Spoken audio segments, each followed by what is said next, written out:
राम राम। आज का वीडियो बना रहा हूँ मैं राजपूतों के अग्निवंश के काले सच के ऊपर। देखिए, अग्निवंश का जो कॉन्सेप्ट है ये आया है पृथ्वीराज रासो से। तो पृथ्वीराज रासो में क्या कथा है?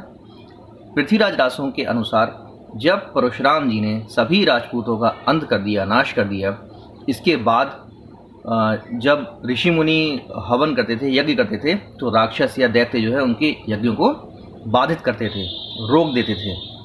तब गुरु वशिष्ठ ने अन्य ब्राह्मणों के साथ मिलकर आबू पर्वत पर यज्ञ किया, हवन किया। उस यज्ञ कुंड से, उस हवन कुंड से, अग्नि से जो है वो 4 राजपूत प्रकट हुए।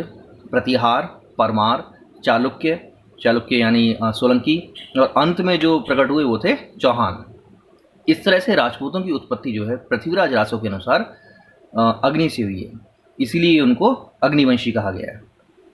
देखिए, पृथ्वीराज रासो जो है वो एक साहित्यिक ग्रंथ है, हिंदी का पहला काव्य माना जाता है, लेकिन उसमें जो है बहुत ज़्यादा कमियां हैं। साहित्यिक ग्रंथ है, इतिहास से उसका कोई लेना देना नहीं है, ऐतिहासिक ग्रंथ नहीं है। 60 से ज़्यादा तो इसकी हस्तलिखित प्रतियां मिल चुकी हैं हमें, और सभी एक दूसरे कुछ ना कुछ डिफरेंट है। मीन्स इसमें बहुत ज़्यादा मिलावट हुई है। 4 से ज़्यादा इसके रूपांतर हैं, और इतनी ज़्यादा इसमें मिलावट है कि इसकी किसी बात पे यकीन करना मुश्किल है। अब देखिए, मूल टेक्स्ट जो है, जो पृथ्वीराज रासो का, जो ओरिजिनल पृथ्वीराज रासो थी, वो अनुपलब्ध है, वो उपलब्ध ही नहीं है। तो जो हम लोग पढ़ रहे हैं, जो रूपांतर हम लोग पढ़ रहे हैं, वो सारे क्या हैं? वो मिलावटी हैं, क्योंकि ओरिजिनल टेक्स्ट हम लोग के पास है ही नहीं। इसके बाद बात करते हैं कि ये जो पृथ्वीराज रासो में अग्निवंश का जो सिद्धांत आया, इसको सिद्धांत को मानने वाले कौन कौन लोग हैं? मज़े की बात यह है कि उसमें से एक भी राजपूत नहीं है जो इस सिद्धांत को मानता हो। जैसे D.R. भंडारकर हैं, ईश्वरी प्रसाद हैं, कनिंघम हैं, और सबसे ज़्यादा जो इसको एक्सपोजर मिला वो मिला कर्नल टोड से। कर्नल टोड को राजस्थान के इतिहास का पितामह कहा जाता है, और मैं तो उसको पितामह नहीं, उसको कहता हूँ राजस्थान के इतिहास को बिगाड़ने वाला व्यक्ति था वो। इसकी तारीफ में पिछले जोधाबाई वाली वीडियो में कर चुका हूँ, वो ज़रूर देखें आप लोग। तो कर्नल टोड ने जो है बुक लिखी थी annuls and the antiquities of Rajasthan. उसमें उसने सिद्धांत का उल्लेख किया है।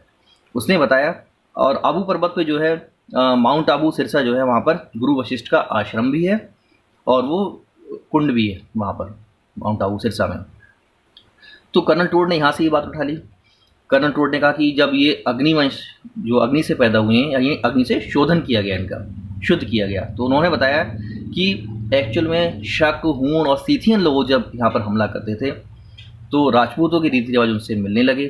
उन्होंने उनको यहाँ के जो रहने वाले लोग थे, उन्होंने जो उनको अंगीकृत कर लिया, उनके रीति रिवाजों को मान लिया कि राजपूतों के रीति रिवाज और शक और सीथियन के रीति रिवाज में बहुत ज़्यादा सिमिलरिटीज़ उन्होंने बताया।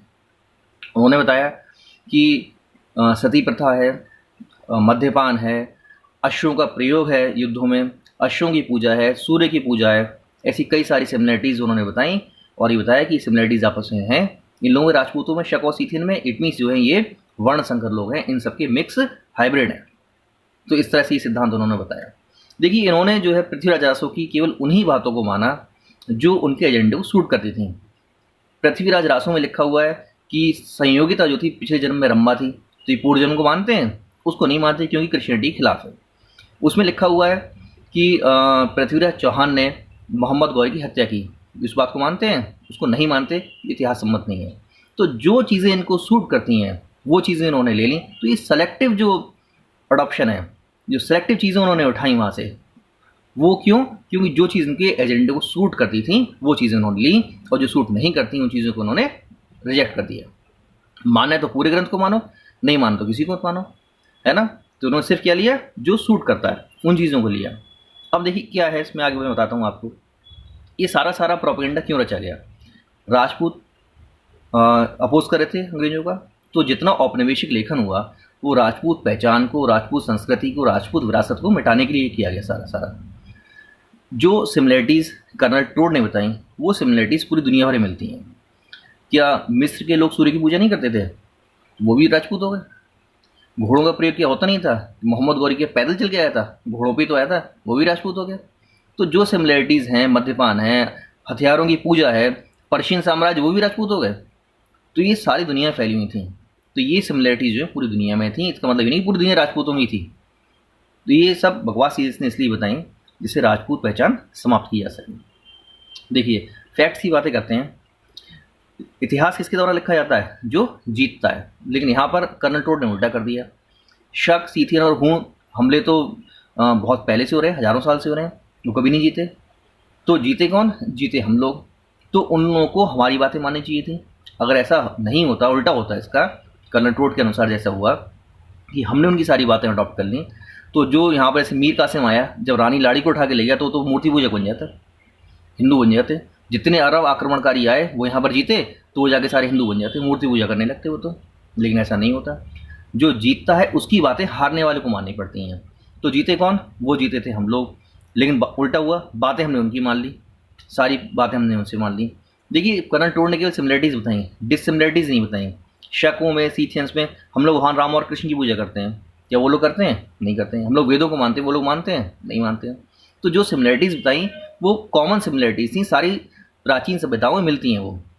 लेकिन जो डिससिमिलरिटीज़ थी वो इसे नहीं बताई। राजपूतों को इस तरह से वर्ण संकर बताना या मिक्स हाइब्रिड बताना या विदेशी बताना, क्योंकि राजपूतों की पहचान क्या होगी? विदेशी होगी। शक, हूण, सीथियन सब कौन थे? विदेशी थे। तो इस तरह से राजपूतों की पहचान क्या बताई उन्होंने? विदेशी बता दिया, राजपूत विदेशी हो गए। इसी सिद्धांत को आधार बना करके आर्यन इन्वेजन थ्योरी गढ़ी गई। वही रथों का प्रयोग, अश्वों के साथ हमला, हथियारों की पूजा, तो आर्यन इन्वेजन थ्योरी गढ़ी गई। उसी को आगे बेस बना करके आर्यन द्रविड़ थ्योरी गढ़ी गई, रची गई। क्योंकि क्या था इनका? सीधा सा फंडा था इनका, डिवाइड एंड रूल। अपोज करने वाले थे राजपूत, तो राजपूत पहचान नष्ट कर दो, उनकी संस्कृति नष्ट कर दो, अपोज खत्म हो जाएगा। तो सीधे सीधे ये जो था सांस्कृतिक हमला था। इसे मैं कहता हूँ इनकल्चरेशन एक तरीके से। इस पर मैं फर्दर वीडियो बनाऊंगा आगे। तो इन्होंने जो था सेलेक्टिव अप्रोच रखी, सिर्फ उन्हीं चीज़ों को लिया जो इनके एजेंडे को सूट करती हैं, बाकी चीज़ों को उन्होंने छोड़ दिया। तो ये मैंने आपको बताया कि किस तरह से अग्निवंश का सिद्धांत जो था कर्नल टोड जैसे लोगों ने इसको खूब एक्सपोजर दिया। लेकिन एक्चुअल में जो था ये अग्निवंश जैसा कोई भी वंश नहीं है। देखिए जैसे उदाहरण समझाता हूँ आपको।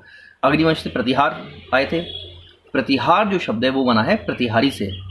प्रतिहारी मीन्स होता है द्वारपाल। तो भगवान राम और सीता जी जब वनवास हो गए थे तो लक्ष्मण जी ने उनकी प्रतिहारी यानी द्वारपाल की भूमिका निभाई थी। तो द्वारपाल की भूमिका निभाई, इसलिए लक्ष्मण जी के जो वंशज हैं वो प्रतिहार कहे गए। अब राजपूतों का जो काल इन्होंने निर्धारण किया है वो है 7वीं शताब्दी से लेकर 12वीं शताब्दी के बीच में। लेकिन भगवान राम 7वीं शताब्दी में हुए क्या? भगवान राम और लक्ष्मण कब हुए हैं? ये तो 7000 साल से ही पहले हुए हैं। इट मीन्स राजपूत पहचान उस समय ही मौजूद थी। तो राजपूत कोई बाहर से नहीं आए, भगवान राम कोई बाहर से आए हैं क्या? लक्ष्मण जी अग्निकुंड से पैदा हुए हैं। तो ये हम, क्योंकि प्रतिहार उनके वंशज हैं सारे, ऐसी लव की वंशज अलग हैं, कुश की वंशज अलग हैं, सबकी वंशावलियाँ हमारे पास मौजूद है। भगवान राम से पहले की वंशावलियाँ 251 लोगों की वंशावलियाँ हैं इस समय, राजपूत जो राजा हुए, तो ये सारी वंशावलियाँ मौजूद हैं। तो ये जो है राजपूत कोई नए नहीं हैं, कोई अग्निकुंड से पैदा नहीं हुए हैं, ये सब पुराने हैं। ये तो मैंने आपको प्रूफ किया। और बातें बताता हूँ आपको, फैक्ट्स क्या। देखिए जितने भी प्राचीन अभिलेख मिले हैं, शिलालेख मिले हैं, जितने भी प्राचीन इतिहास मिला है, लिखित इतिहास है, मौखिक इतिहास है, ताम्रपत्र है, भोजपत्र है, सभी में राजपूतों के केवल 2 वंशों का वर्णन है, 2 वंशों का जिक्र है। अग्निवंश का कहीं से कहीं तक कोई भी जिक्र प्राचीन साहित्य में, प्राचीन इतिहास में कहीं भी नहीं है। वो 2 वंश कौन कौन से हैं? वो हैं सूर्यवंश और चंद्रवंश। अग्निवंश जैसा कोई भी वंश नहीं मिलता किसी भी अभिलेख में, किसी भी शिलालेख में। चौहानों को जो शिलालेख मिले हैं वो भी सूर्यवंशी हैं। चौहान, प्रतिहार, परवान सारे कौन है? ये सूर्यवंशी राजपूत हैं। जो प्राचीन शिलालेख मिले हैं, अभिलेख जो मिले हैं, उनसे ये प्रूफ हो चुका है। अब देखें आगे, जो सूर्यवंश और चंद्रवंश जो बता रहा हूँ, उदाहरण से समझाता हूँ आपको मैं। देखिए सूर्यवंश का जो इतिहास है वो है रामायण। भगवान राम, लक्ष्मण सब कौन है? सूर्यवंशी राजपूत हैं। चंद्रवंश का जो इतिहास है वो है महाभारत। भगवान कृष्ण कौन है? चंद्रवंशी राजपूत हैं। तो ये मैंने आपको बताया सारा प्रोपेगेंडा क्यों रचा गया, क्यों सेलेक्टिव इन लोगों की अप्रोच रही, क्यों उन्होंने कुछ बातों को माना, बाकी बातों को उन्होंने रिजेक्ट कर दिया। ठीक है ना। तो इस तरह से ये सारा अग्निवंश का जो है ये प्रोपेगेंडा रचा गया, जिससे राजपूतों को जो है विदेशी प्रूफ किया जा सके और समाज में फूट डाली जा सके, राजपूत जो है पहचान को समाप्त किया जा सके, राजपूत संस्कृति को समाप्त किया जा सके। इसलिए सारी बातें रची गई। तो जो बच्चे आजकल अपने आप को अग्निवंशी लिखने लगे हैं वो ऐसा बिल्कुल ना लिखें। अग्निवंश जैसा हम लोगों में कोई वंश नहीं होता है। चौहान, चालुक्य, ये सारे जो होते हैं ये सूर्यवंशी हैं, जैसा कि प्राचीन शिलालेखों से पता चलता है। ठीक है, तो फैक्ट जानना ज़रूरी है हम लोगों के लिए। मिलते हैं अगली वीडियो में। राम।